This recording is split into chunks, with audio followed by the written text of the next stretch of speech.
Bienvenidos, bienvenidas a un programa más de Praxis TV, programa de la Escuela de Filosofía de la Universidad Nacional de Costa Rica.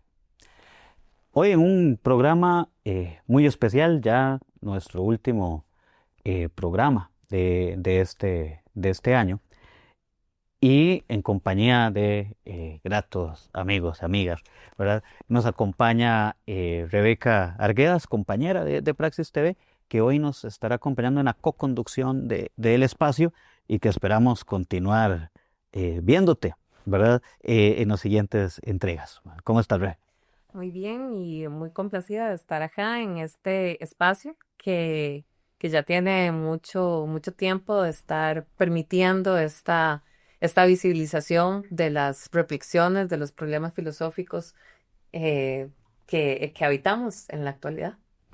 Muchas gracias, Rebe. Y adicionalmente nos acompaña Manuel Gándara Carballido, ¿verdad? Gran amigo que se encuentra visitando acá en Costa Rica, eh, doctor en Derechos Humanos y, bueno, trabaja en varias universidades, ¿verdad? En la Universidad de Río, ¿verdad? Actualmente.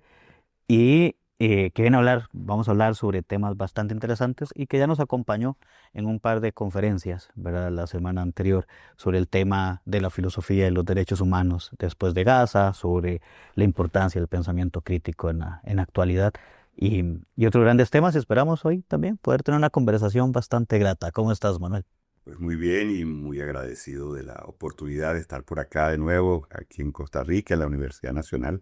Agradecerte, Esteban, por la invitación, la oportunidad de compartir con compañeros y compañeras algunas reflexiones, algunos debates sobre derechos humanos, pensamiento crítico y todos los desafíos que este contexto actual nos está presentando. Así que una alegría estar aquí y gracias por la oportunidad también de participar en Praxis TV. Y muchas gracias a vos, Manuel, también por acompañarnos el día de hoy. Y bueno, y en compañía de Rebe, ¿verdad? Para que hoy podamos tener una grata conversación. Eh, Manuel, uno de los grandes temas que has venido trabajando es el tema de las nuevas tecnologías de la información y la comunicación y los derechos humanos, ¿verdad?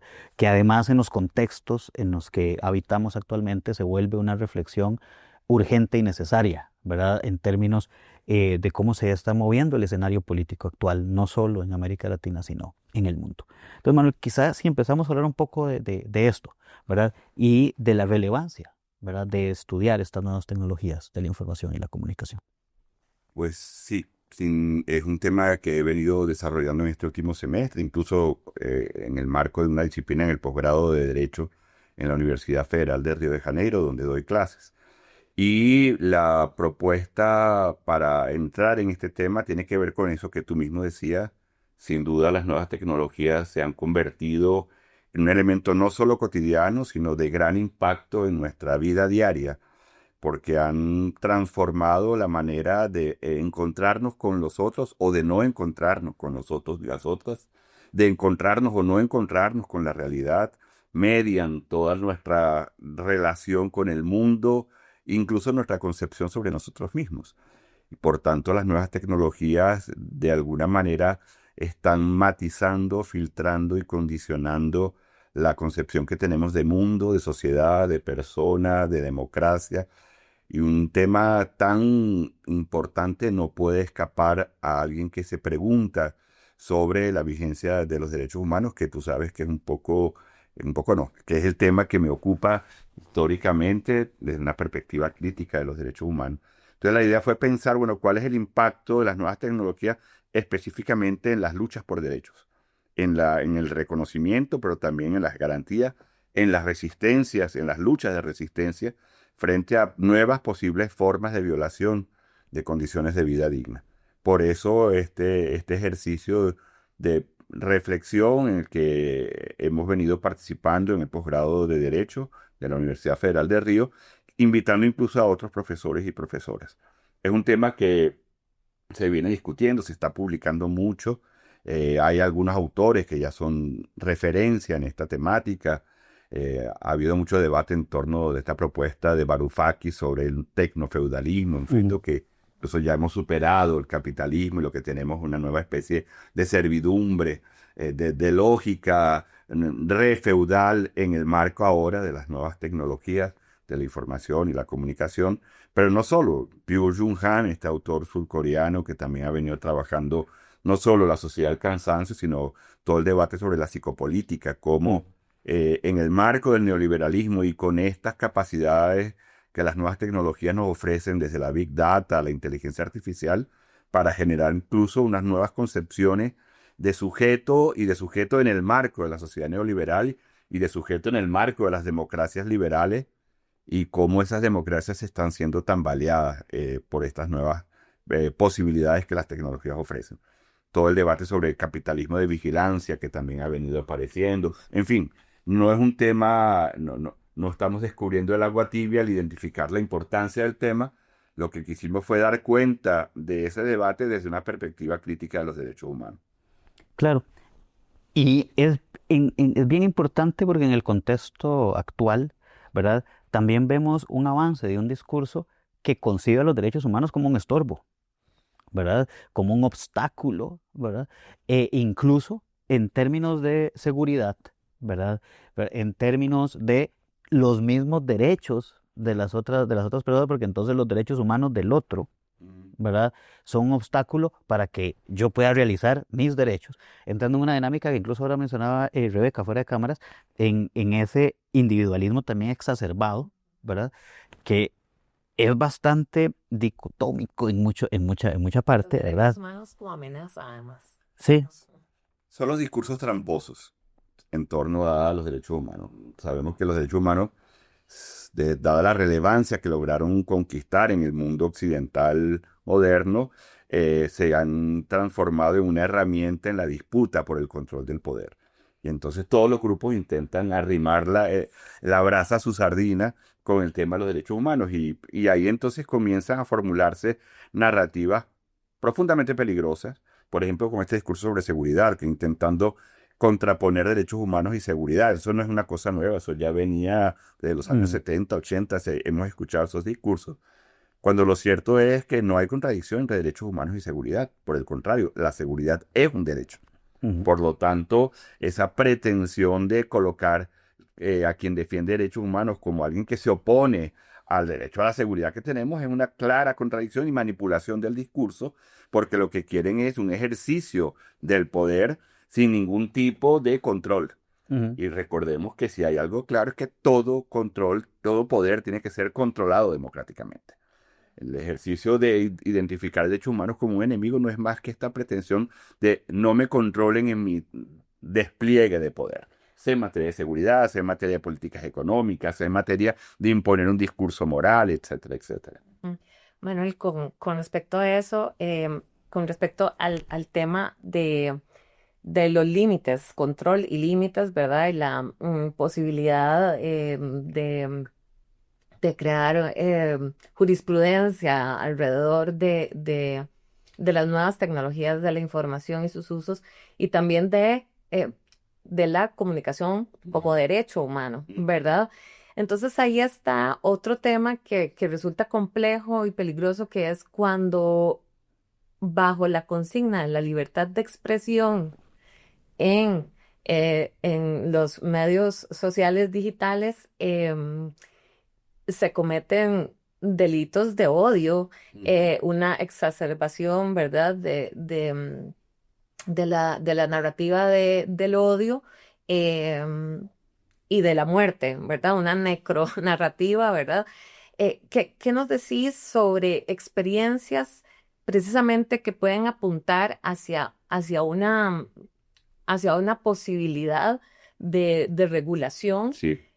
donde además otro tema, que aquí meto dos cosas: uno, el tema del tres, derecho a la comunicación, los límites y posibilidades de la libertad de expresión, que también hay una fantasía de que me estoy expresando libremente en las redes, y esos límites regulatorios, y el tema también de esta posibilidad de que, como es mi opinión, eh, ¿sabes? Si es mi percepción, puedo debatir desde ese lugar, aunque no tenga ningún tipo de fundamento, ¿verdad? Que entonces tenemos esa otra, eh, como proliferación de asuntos, bueno, como el terraplanismo, ¿verdad? Y de repente como el tema de que los datos y la razón pareciera ya como no tener lugar y cuáles son los límites posibles a la hora de regular esto. ¿Qué vemos Ujú. como experiencias? Hay algunas experiencias en desarrollo en esta materia de regulación de las nuevas tecnologías de la información y la comunicación, de las redes, que claro, esto tiene un antecedente importante que es todo el debate sobre la posibilidad de legislar a propósito de los medios de comunicación, el control. Ahí yo puedo, mi opinión, no es una opinión solo de café o de tomándonos un agua que vamos a decir lo que opino, sino producto de toda la investigación y de todos los debates que se han venido dando, es necesario regular el papel de los medios porque es necesario regular todo poder. Todo poder necesita ser regulado democráticamente. Y esa regulación no significa darle necesariamente poder al Estado o al gobierno. Puede ser instancias de regulación públicas no estatales a través de la participación de universidades, de otras instancias de la sociedad. Así entonces, como es necesario regular el ejercicio de los medios de comunicación en general, y ahí está esta manipulación, están entonces atentando contra la libertad de Ujú. expresión y de nuevo los discursos malintencionados que intentan confundir libertad de expresión con poder decir lo que quieran, incluso discursos de odio, discursos contra la propia democracia, discursos que promueven la intolerancia, etcétera, etcétera. En este contexto general aparece este fenómeno ahora de las nuevas tecnologías de la información y la comunicación. Y ahí es muy interesante porque, por ejemplo, la Unión Europea ya ha avanzado en ya tiene una regulación específica sobre estos asuntos. En Brasil también se viene avanzando en este sentido. El Mercosur tiene una declaración sobre derechos humanos e inteligencia artificial. Es una declaración de principios, por supuesto, pero a lo que responde cada uno de estos procesos es a la toma de conciencia de la necesidad de una regulación. ¿Por qué? Porque hay una serie de conflictos, de relaciones de poder, de riesgos que tenemos si esto se desarrolla simple y llanamente desde un poder que se acumula y que se incrementa a través del acceso a estos recursos, como pueden ser la Big Data o la robótica o, por ejemplo, todo el acceso que te da la inteligencia artificial, que en lugar de ampliar el acceso al conocimiento, puede incluso condicionarlo y sesgarlo. Entonces, a mí me parece muy importante atender a que ya en varios lugares del mundo hay procesos de regulación en marcha. Y ahí me parece muy importante que haya señalado este debate en el contexto general del negacionismo en el que nos encontramos, porque, bueno, con el ascenso de ciertos grupos de extrema derecha, con grupos reaccionarios, con grupos que incluso ponen en duda la validez del conocimiento científico.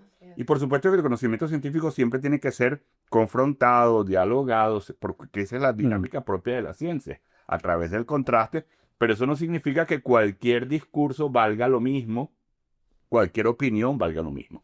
Yo acostumbro decirle a mis estudiantes cuando doy clase, aquí yo voy a plantear una serie de argumentos. Ustedes no tienen la obligación de estar de acuerdo, pero tienen la obligación de argumentar. Ujú. Porque yo estoy haciendo un ejercicio donde intento argumentar. Entonces hagamos un debate argumentado, razonado e informado. Y luego tienes aquella frase, no, es que hay que respetar todas las opiniones.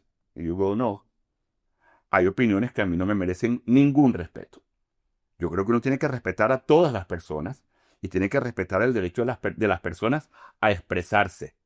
Pero eso no significa que todas las opiniones sean igualmente válidas. Una opinión racista, una opinión machista, una opinión homofóbica, una opinión antidemocrática, anticonstitucional, no tiene por qué ser Ujú. respetada. Y ahí entra un tema, ¿verdad? Ya tenemos que hacer la primera pausa, ¿verdad? Pero aquí ingresa un tema que ya conversamos en algún momento, de cómo el discurso intolerante reclama, ¿verdad? Que no sea tolerado. Entonces, de un momento a otro, transforman en intolerante a quien no tolera el discurso intolerante, La ¿verdad? paradoja de la intolerancia. Claro, entra en esta discusión, ¿verdad? Que finalmente se esconde, ¿verdad? Bajo la idea de libertad de expresión, que ya hablaba Rebe, pero que además, cuando se habla de la regulación, inmediatamente surge un discurso que quiere acusar de totalitarismo, ¿verdad? Esa regulación, ¿verdad? Y como una violación a los derechos humanos, entonces de un momento a otro, claro, ahora sí me sirve el discurso de los derechos humanos, entrando en una inversión ideológica, como ya nos lo mencionaba Franz, ¿verdad? En algún momento. Pero vamos a hacer una breve pausa para seguir hablando de esto, porque esto tiene una incidencia importantísima en la vida política y democrática de nuestros países y en un fenómeno que vivimos actualmente de polarización, ¿verdad?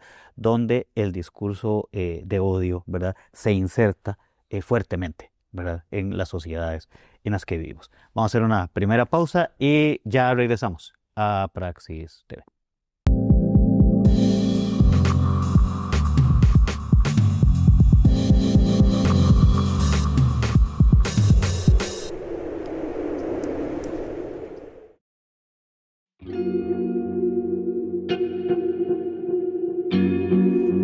¿Te has preguntado alguna vez qué es la filosofía? Bueno, la filosofía es la búsqueda del conocimiento de todas las cosas, del mundo, de la naturaleza, del ser humano. Es ir en búsqueda de la verdad.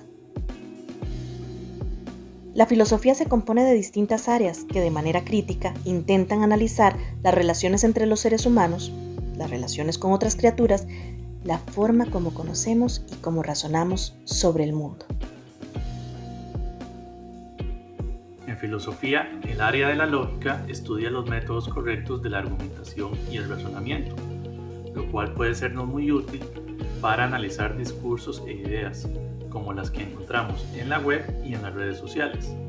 También la lógica se dedica al estudio de la deducción, lo cual la relaciona estrechamente con campos como la informática y la inteligencia artificial, y nos permite acercarnos a ramas del conocimiento aparentemente distantes de la filosofía, como el caso de las matemáticas.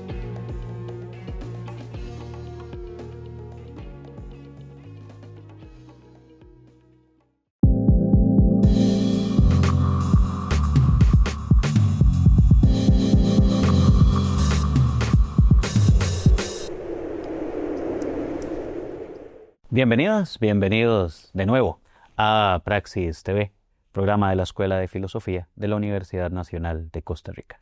Continuamos en compañía de Rebeca Arguedas, Manuel Gándara, conversando sobre este tema de nuevas tecnologías, derechos humanos, ¿verdad? Nuevas tecnologías de la información y la comunicación, valga aclararlo, ¿verdad? Derechos humanos, política, ¿verdad? Están haciendo esta confluencia de elementos.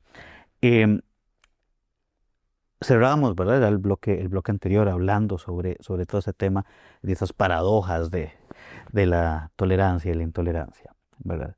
Y hay un fenómeno actualmente que vivimos, ¿verdad? Que es el tema de la polarización, ¿verdad? Y que afecta, ¿verdad? Todas nuestras democracias y que vemos en cómo las redes sociales digitales, ¿verdad?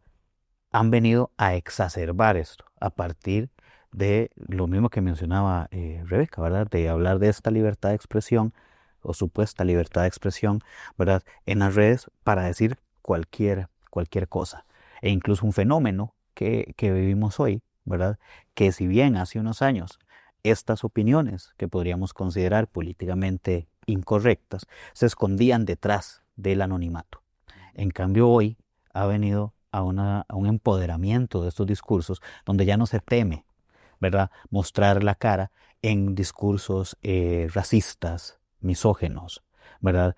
E incluso algunos haciendo una apología del nazismo, ¿verdad?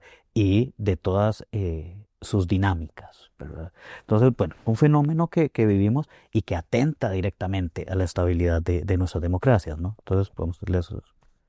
No, a mí ese es un fenómeno que se presenta no solo aquí en Costa Rica. Yo llegué hace pocos días a Costa Rica y tenía muchos años que no venía, bueno, muchos años, unos 7, 8 años que no venía, y me ha sorprendido ver que también aquí está ocurriendo. Yo lo presencio en Brasil, lo he presenciado en Argentina, lo he visto también en España. Lamentablemente es un fenómeno más común de lo que uno quisiera. Ahora, yo creo que habría que diferenciar, porque bueno, en la escuela de filosofía cuidamos los términos, cuidamos los conceptos, ¿no? El tema de los discursos de odio, de la polarización. Porque que haya debate ideológico es sano, es necesario. Que haya incluso que las diferencias en posiciones políticas, ideológicas se expresen, eso está bien. Incluso yo diría que a mí no me gusta cuando se utiliza el discurso de la polarización como para invitar a todo el mundo a un centro medio chicha, aguada, que no dice nada, que no le dice nada a nadie, porque ahí es donde, por ejemplo, posiciones más progresistas, más de izquierda, terminan claudicando y la derecha no claudica nunca, la derecha sigue avanzando con mucha agresividad. Y a mí lo que me parece, y en eso estoy de acuerdo contigo, es que efectivamente estos grupos que manifiestan posiciones homofóbicas, transfóbicas, profundamente irrespetuosas de los derechos de las mujeres, racistas, nazistas, y hay que decirlo con todas las palabras, nazistas, fascistas, como estamos hablando ahora, han perdido el pudor. Ya no tienen ninguna vergüenza en manifestarlo. Y en cambio, por la invitación a no polarizar, a veces la izquierda termina medio contemporizando con el asunto. Y no, yo creo que hay que ser muy claros y muy firmes en nuestras posiciones políticas e ideológicas. No hay que esconderlas. Nosotros somos contrarios a cualquier discurso y cualquier práctica que atente contra la dignidad humana de cualquier persona. Y eso hay que decirlo con todas las letras. Un sistema económico que atente contra la dignidad de las personas, un sistema sociocultural que atente contra la dignidad, una sociedad racista, no pueden ser toleradas. Y para eso tenemos no solo posiciones personales, tenemos argumentos, tenemos una historia de la filosofía política, una historia de la sociedad democrática que nos avala en esas posiciones. Eso es una cosa. Y otra cosa, sí, entonces son los discursos de odio.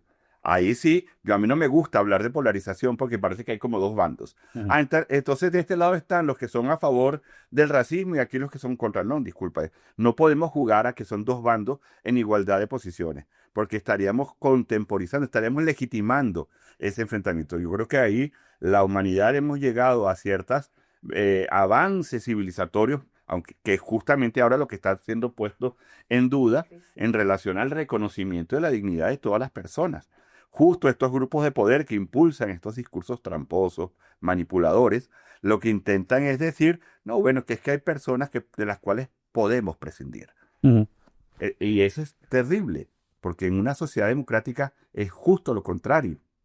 Lo conversábamos ayer. ¿Qué caracteriza una sociedad democrática? La pregunta que siempre tiene que hacer la sociedad democrática es, ¿quién se está quedando fuera? ¿A quién no hemos todavía creado condiciones de vida digna? ¿A quien no le hemos ofrecido un espacio en el cual pueda desarrollar su proyecto individual y colectivo, claro, dentro del marco constitucional? Porque de nuevo, no todo es permisible, pero eso significa que tenemos que estarnos siempre preguntando cuáles son los grupos que en este contexto actual están siendo vulnerabilizados, que en este contexto actual están sufriendo. Y ahí, de nuevo, las nuevas tecnologías de la información y la comunicación ofrecen oportunidades para avanzar en esa construcción democrática, pero también ofrecen riesgos y desafíos. ¿Por qué? Porque efectivamente han dado la oportunidad para que este tipo de discursos contrarios a la dignidad de las personas, de todas las personas, ganen una visibilidad y una difusión que es sumamente peligrosa. Ahora, no pensemos que esto es un proceso espontáneo, ingenuo. No, aquí hay grupos que con intereses, grupos con mucho poder, grupos con mucho dinero, grupos con acceso a la tecnología, que inciden para que sus posiciones políticas y sus intereses sean los que se distribuyan en estas redes. Entonces, no nos pensemos que esto es un mero ejercicio de debate al interno de una sociedad democrática. No, porque quien tiene dinero puede invertir en granjas de celulares para diseminar determinadas posiciones, para hacer ver como que determinada opinión está socialmente aceptada, cuando en realidad lo que hay es mucho dinero detrás. Entonces creo que ahí hay un desafío importante. Y bueno, y por hablar también ya específicamente del debate democrático en contexto de nuevas tecnologías, un elemento que a mí me parece importante identificar es cómo estas nuevas tecnologías, concretamente la Big Data, esta capacidad de acceso a la información sobre nuestras opiniones y nuestros gustos y nuestras decisiones y cómo nos movemos, todas nuestras variables biopolíticas, etcétera, esa ofrece un grandísimo poder a quien puede pagar por él, que ya no se utiliza solo en materia de mercadeo, bueno, para ver si a la gente le gustan los zapatos verdes o los zapatos azules, sino que eso ya ha pasado al marketing político. Y ya de hecho conocemos experiencias concretas, ocurrió en la elección de Trump, pero ya había ocurrido en la elección de Obama, que se habían montado equipos con muchos recursos para intentar incidir en el proceso electoral. Bueno, recordemos además todo lo que ocurrió con Cambridge Analytica, etcétera, que no es más que la apuesta al servicio de estos grupos con intereses políticos, de estas nuevas tecnologías, perturbando, por decir una palabra bastante suave, afectando, incidiendo en el propio proceso electoral. Entonces, pues, tenemos que hay un serísimo desafío para nuestras democracias que de nuevo va a requerir procesos de regulación, porque lo que está en riesgo es efectivamente la propia democracia. Ujú. Em, bueno, muchos temas que sé que tenemos como en mente. Y para hilar con el tema de un contexto, sí, de nuevas tecnologías que ya no son tan nuevas, o sea, sí sigue, o sea, sí son nuevas en la historia, ¿verdad?, de la humanidad, o sea, hace 25 años estábamos empezando como el uso de Internet, como con más, pero ya no, ni siquiera concebimos como el mundo sin estas condiciones. Y con respecto a la democratización de la información y al derecho a la información también, ¿verdad? Que se supone en principio que dentro de los derechos humanos tiene que ser información veraz, eh, pertinente, a tiempo, ¿verdad? Estos ya de por sí era una deuda y la promesa de las nuevas tecnologías también tendrían que ver con esa democratización frente a un acceso totalmente vinculado a el acceso al espectro radioeléctrico para poder, ¿verdad? Una radio, televisora, ¿verdad? Y siempre hablar de esos conglomerados mediáticos históricos y esta promesa de la democratización que hemos venido hablando.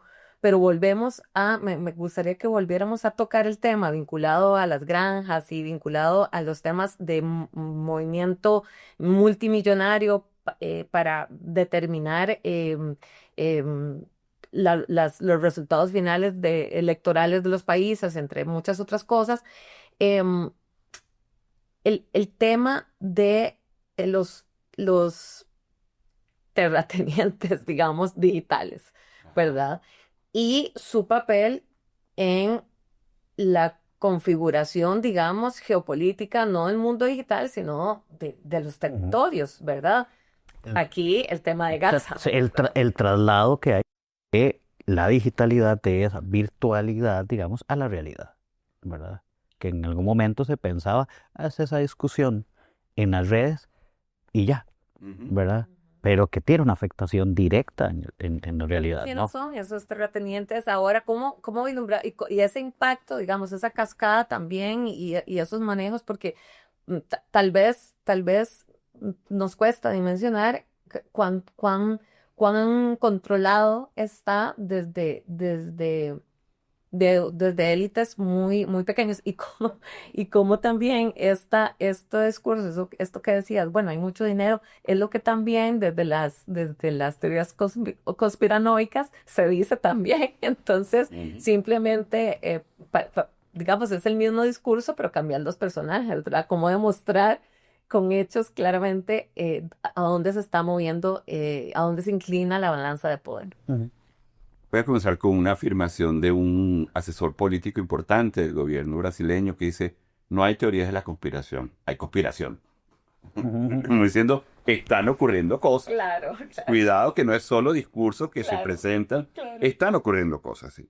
Y yo remitiría a la foto, bueno, a quien invitó Trump a la toma al día. Estaban los grandes CEOs, ¿entiendes? Dueños de las principales compañías vinculadas a este campo de las nuevas tecnologías de la información y la comunicación. Y eso evidentemente en cambio en la lógica de Trump, porque el Trump 1 era contrario a estos grupos. Ahora ya entendió que eso le ofrece un poder concreto. Y yo creo que sería interesante porque además esto altera la relación entre público y privado, porque ya no se trata de que está el gobierno que entonces, y están las compañías, no, es que ahora son un poder articulado. El poder del Estado norteamericano y el poder de estas compañías de nuevas tecnologías articulándose para sumar en un objetivo común que evidentemente no es un objetivo de carácter democrático, sino para una hiperconcentración del poder. Hay un autor francés, Eric Sadan, que tiene algunos textos en relación a estos grupos de CEOs y habla de la siliconización del mundo. Silicon Valley como un modelo que no es solo un modelo para Estados Unidos, pero como un modelo de cómo se está jugando el poder geopolíticamente en el mundo. Pero de ahí yo creo que es importante entender que es necesario instrumentar desde nuestros estados-nación formas para protegernos del ejercicio del poder por parte de este conglomerado. Porque bueno, lo terrible es cuando nuestros propios estados, en lugar de velar por los intereses de nuestros procesos democráticos y de nuestras poblaciones, ofrecen a estas compañías nuestros sistemas de seguridad. Entonces terminamos contratándolas y terminamos poniéndoles, desde decisiones tomadas por el propio Estado, terminamos entregándole la información de nuestra población a estas compañías. O nuestros sistemas de defensa están en manos de estas propias compañías. La cosa es mucho más grave, es mucho más delicada. Pero efectivamente, estos, por ejemplo, qué sé yo, tú hablabas ahora de, bueno, es que no son nuevas tecnologías. El problema es que se renuevan muy rápidamente, cada año, cada 2 años. Hoy en día tenemos la posibilidad con estas nuevas tecnologías de ver un video con tu imagen, con tu voz, diciendo cosas que tú jamás afirmarías. Y eso puede ser perfectamente instrumentado en una campaña electoral para destruir la reputación de cualquier persona. Está sucediendo. Y sabemos que eso se ha hecho históricamente, la manipulación mediática, solo que ahora tenemos las herramientas para presentarle a la población información absolutamente distorsionada con efectos devastadores en los procesos electorales. Claro. Y nuestras democracias todavía están frágiles y muy vulnerables frente a esta posibilidad. Y esta no es una posibilidad democratizada, no es que tú puedes mañana hacer uso de estas herramientas con la misma posibilidad con que la puede hacer el señor Donald Trump. No, señor. Bueno, porque esto lo que ha hecho es que sociedades que ya eran profundamente jerárquicas han ampliado su jerarquización.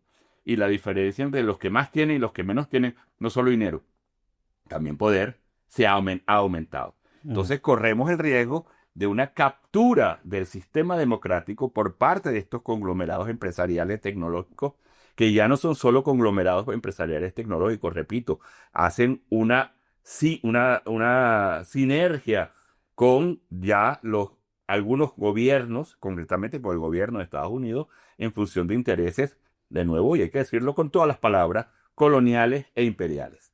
Son palabritas a las que le habíamos agarrado, habíamos tomado alguna distancia durante mucho tiempo, pero son palabras que la propia realidad nos está diciendo que hay que ponerlas de nuevo sobre la mesa. Los problemas tienen que ver con un sistema neoliberal, con una sociedad racista, con lógicas imperiales, con lógicas coloniales, porque de nuevo, no son, discursos conspiranoicos. Hay conspiración contra los intereses de nuestros pueblos. Claro. Tenemos que hacer una segunda pausa, ¿verdad? Pero ahí hay otro detalle. O sea, Trump se pelea con Musk, pero funda su propia red social, que el nombre no es tampoco gratuito, ¿verdad? Truth, ¿verdad? Yo digo lo que es la verdad. Exactamente, que eso es también muy, muy importante. Pero bueno, vamos a hacer una segunda pausa y ya regresamos hablando de este apasionante tema.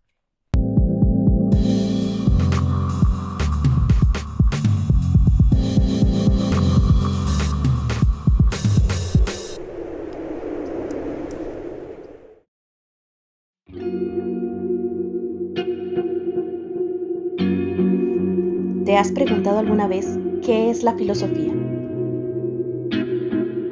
Bueno, la filosofía es la búsqueda del conocimiento de todas las cosas. Del mundo, de la naturaleza, del ser humano. Es ir en búsqueda de la verdad. La filosofía se compone de distintas áreas que de manera crítica intentan analizar las relaciones entre los seres humanos, las relaciones con otras criaturas, la forma como conocemos y cómo razonamos sobre el mundo. Si algo puedo asegurar es que en filosofía se sale con más dudas que respuestas, ya que lo impulsa a uno a investigar a fondo las cosas y a no quedarse con las apariencias de ellas. En lo personal, me ha permitido ir desarrollando un pensamiento cada vez más crítico y me ha ayudado a desarrollar una perspectiva propia de las cosas, una que no dependa de ideologías. Por lo general, las cosas no son como parecen y por esta razón es que sospechamos de ellas. Por estas y otras razones, consideramos la filosofía una gran elección y es por esto que le invitamos a que la tomen como una opción. Ingresé a filosofía porque quería comprender el mundo y en ella he encontrado mucho más que esto. Realmente ha sido una gran experiencia.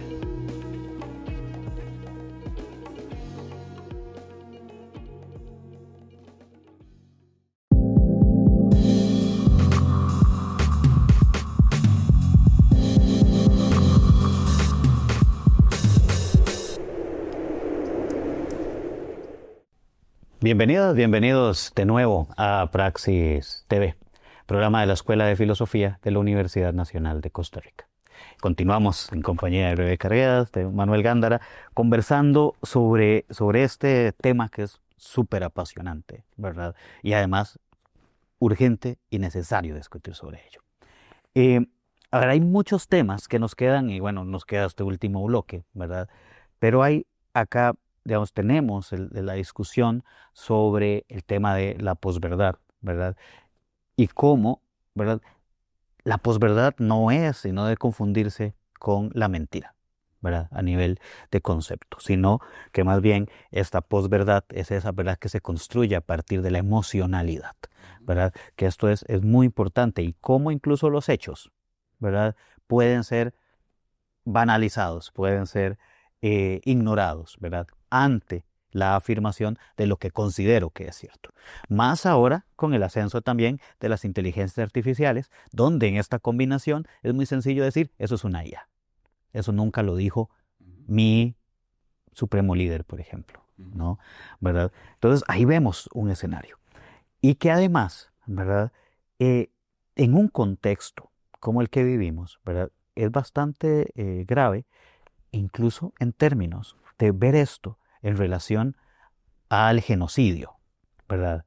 En Gaza, donde algunos incluso se atreven a negarlo a partir de argumentos, digamos, entrecomillarlo claramente, de este tipo, ¿verdad? Amparados en esto y en esa verdad que se niegan a querer aceptar. Entonces ahí entramos en esta dinámica, ¿verdad? Que también lleva, ahora que hablabas con el tema de la polarización, digamos, esa discusión en torno, ¿verdad? A este otro concepto que se ha manejado de la polarización afectiva. Entonces, en términos de negar rotundamente al otro, ¿verdad? Simplemente por ser el otro, ¿verdad? Entonces, bueno, una discusión fuerte y en términos de derechos humanos, ¿verdad? Aún más, ¿verdad? Y esto además se da en un contexto que creo que es importante identificar, que es la emoción política de nuestro tiempo es el miedo. Entonces, el manejo de ciertas matrices de opinión jugando con el miedo de las personas, ¿no? Entonces, ahí viene el coco comunista, o ahí vienen, en Europa es muy claro, toda la islamofobia que se ha venido expandiendo en el contexto europeo, siempre identificando a un otro como el enemigo que nos va a atacar, que va a atentar contra nuestra identidad, contra nuestro grupo, y que por tanto es necesario eliminarlo. Ese juego tiene de fondo el miedo como emoción política. Y yo creo que es importante que hayas traído el tema de la emoción al debate, porque a veces hemos dado las discusiones como si fuera solo un asunto de especulación, solo un asunto de las ideas. Y es importante entender que la política es un asunto también de emociones. Y si en algo ha logrado la derecha y la extrema derecha acumular poder, es porque ha entendido la importancia de la emoción en la política y la ha instrumentalizado en función de sus intereses y de sus necesidades. Y el caso de Gaza, me alegra que aparezca el genocidio que continúa ocurriendo en Gaza, porque hubo un acuerdo de paz que en realidad no ha para nada detenido los permanentes ataques por parte del Estado de Israel contra el pueblo palestino. Entonces, ahí de nuevo se manejan narrativas que intentan hacer ver que como si todo el pueblo palestino fuera terrorista y por tanto la necesidad de Israel defenderse. Eso es pura instrumentalización y pura manipulación del discurso. ¿Quién se cree que efectivamente todo el pueblo palestino es terrorista? Eso es mentira. Por supuesto que estamos en contra de la violencia que pudo haber implementado Hamás en contra de personas civiles inocentes. Yo no defiendo ese acto, aunque entiendo que la historia del conflicto es mucho mayor y que Hamás está respondiendo a otros ataques de Israel que fueron anteriores.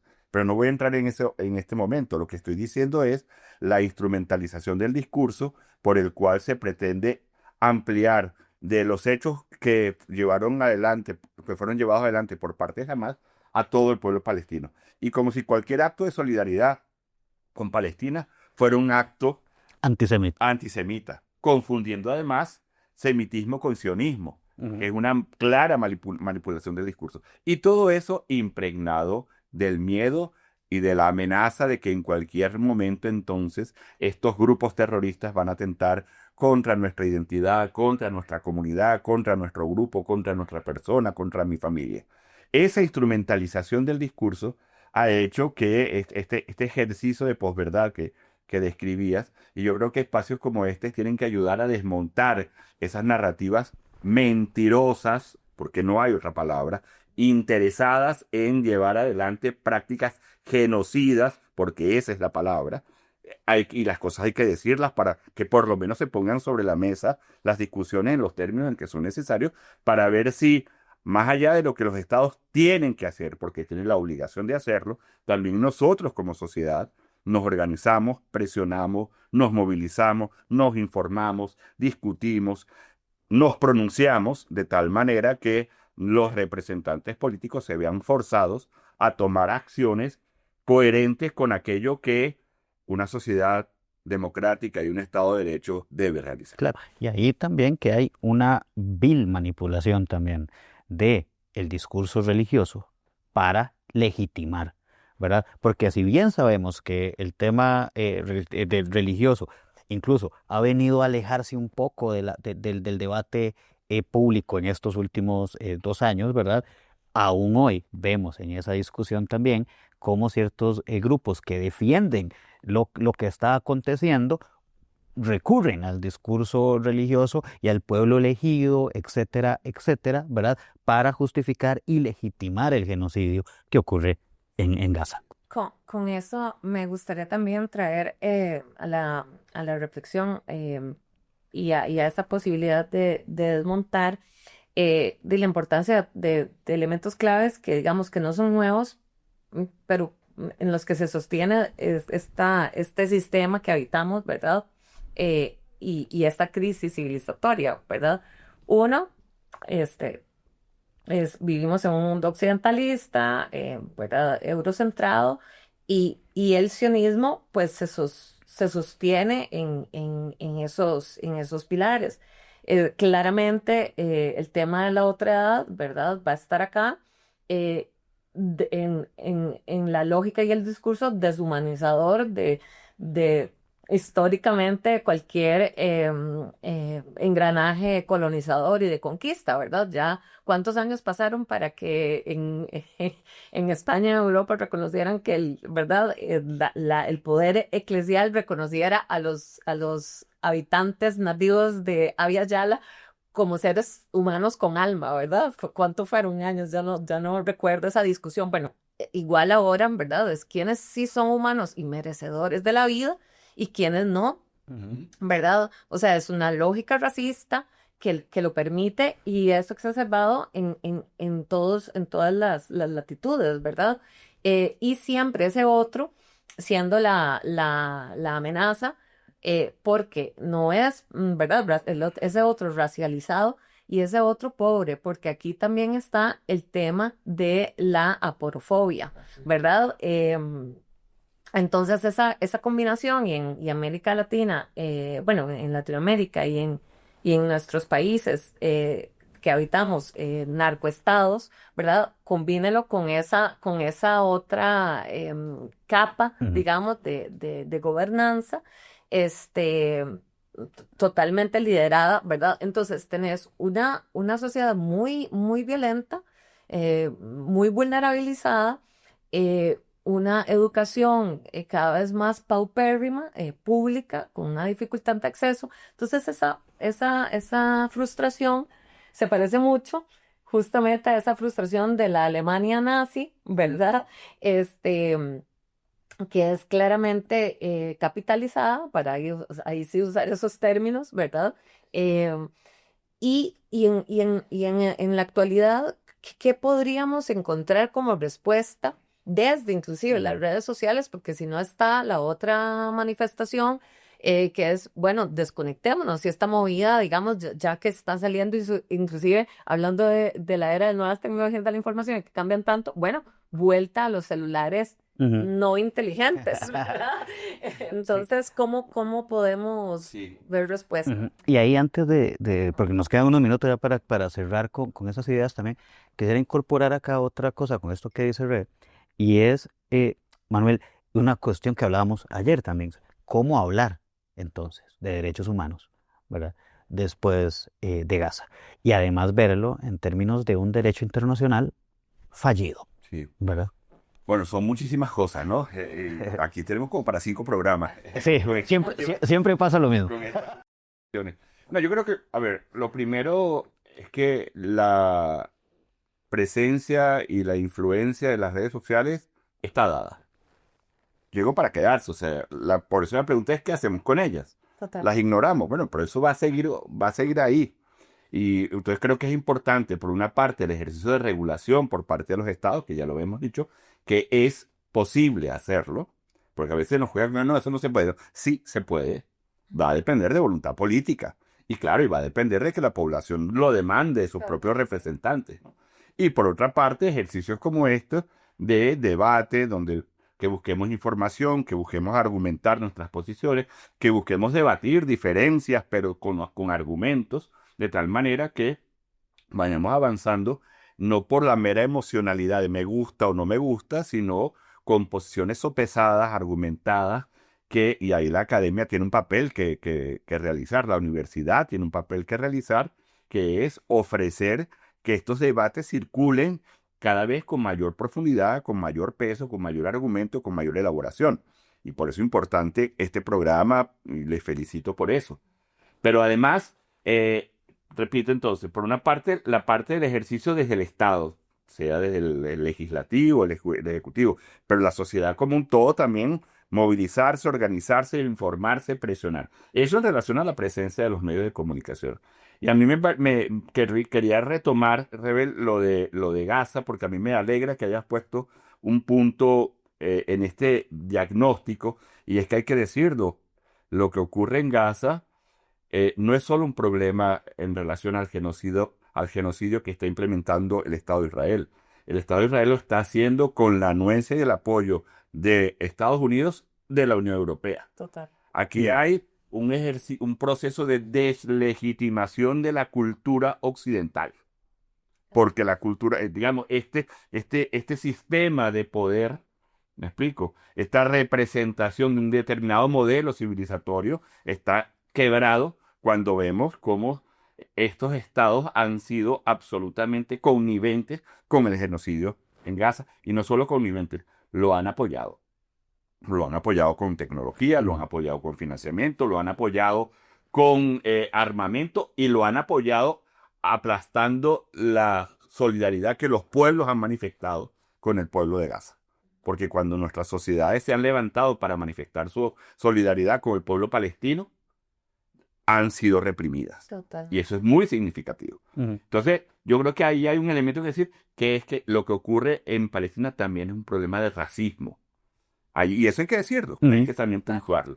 Entonces me parece importante que este debate se ponga sobre la mesa porque nos devuelve la pelota, porque como decía Esteban, lo que está ocurriendo en Gaza cuestiona la supuesta superioridad moral de Occidente y cuestiona gravemente, y sobre eso hemos estado hablando esta semana en las conferencias y en los debates que hemos tenido, cuestiona el nivel de consolidación de las instituciones que hemos venido construyendo después de la Segunda Guerra.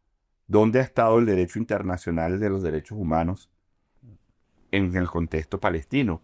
A mí me gusta mucho la frase que el presidente Lula utilizó cuando habló en la conferencia en la Asamblea General de Naciones Unidas: el derecho internacional está debajo de los escombros de Gaza. Bueno, porque efectivamente Gaza ha significado un quiebre, no solo en relación a esta autorrepresentación de la superioridad moral de Occidente, como un quiebre de nuestras propias instituciones que habíamos creado para que nunca más se repitiera un genocidio. Y este genocidio está ocurriendo y está siendo televisado, con lo cual no hace más que llevarnos a la desesperación, que pretenden desensibilizarnos en relación a una masacre como esta. Muy bien. Manuel, muchas gracias, ¿verdad? Rebe, ¿verdad? Y bueno, esperemos, ¿verdad?, poder tener más charlas de este tipo. Me encantaría. Muchísimas gracias por venir. Gracias. Y muchísimas gracias a todos y a todas. Y el día de hoy nos vamos con esta canción de la banda chilena Abisal y esto que se llama Ciudad Capital. Hasta la próxima. Chao.